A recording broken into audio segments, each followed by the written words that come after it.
ঠান্ডা পড়েছে ডুয়ার্সে, কেমন লাগলো এসে? না, আমরা তো আরও বেশি ঠান্ডা এক্সপেক্ট করেছিলাম। আমরা যেরকম বড় বড় কোট টোট নিয়ে এলাম, সেই তুলনায় আমি দেখলাম যে ততটা ঠান্ডা পড়েনি। আমরা আরও বেশি এক্সপেক্ট করেছিলাম, কিন্তু এই ঠান্ডাটা খুব এনজয় করছি। এর থেকে বেশি ঠান্ডা হলে হয়তো একটু বেশি কষ্ট হতো। এটা খুব ভালো ঠান্ডা।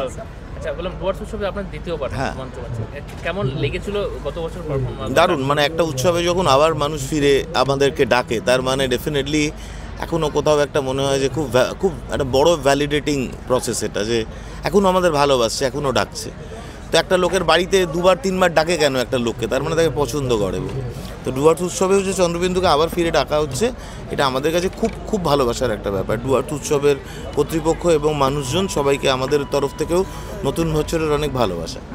একটা বিষয় একটু জেনে নিই আপনাদের কাছ থেকে, চন্দ্রবিন্দু ব্যান্ডে যে নামকরণটা হয়েছিল অনেকেই জানতে চাই, যদি আপনাদের মুখ থেকে আমরা জানতে পারি কেন হয়েছিল, কী কারণে চন্দ্রবিন্দু?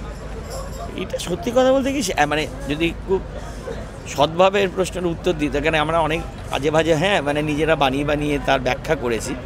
অ্যাকচুয়ালি কোনো মানে নেই, একটা নাম তো দিতে হতো। সেই মুহূর্তে দাঁড়িয়ে আমাদের চন্দ্রবিন্দু নামটা খুব ইউনিক মনে হয়েছিল। আমাদের দাদাদের একটা নাটকের গ্রুপ ছিল, হ্যাঁ, সেই নাটকের গ্রুপটার নাম চন্দ্রবিন্দু ছিল। তো সেটা কিছুটা ওই সুকুমার রায়, হজবরল, হ্যাঁ, সেখান থেকে ইনফ্লুয়েন্স। তো আমাদের এই নামটা আমাদের গানের মধ্যে তো অনেক ননসেন্স ধর্মী গান আছে, হ্যাঁ, তো সেইটা মনে করি, তখন আমরা মনে করেছিলাম এই নামটা খুব ইউনিক নাম এবং লোকে মনে রাখবে, সেই জন্যই সেখান থেকে দেওয়া। তারপর আমরা নানান রকম তার ব্যাখ্যা দেওয়া শুরু করেছিলাম, যেটা এখন মনে হয় যে এর কোনো প্রয়োজন। নববর্ষের শুভেচ্ছা উত্তর সংবাদের পক্ষ থেকে। Thank you so much. আমরা নতুন বছর দারুণ কাটুক, আর আমরা নতুন বছরের দিকে অনুষ্ঠান করতে এসেছি ডুয়ার্স উৎসব, আর খুব এক্সাইটেড, এক্ষুনি মঞ্চে উঠবো আমরা। আরেকটা কথা বলবো যে এই বছরে অনেক প্রায় 12 বছরের প্রতীক্ষার পর আমাদের নতুন অ্যালবাম টালোবাসা সেটা বেরিয়েছে।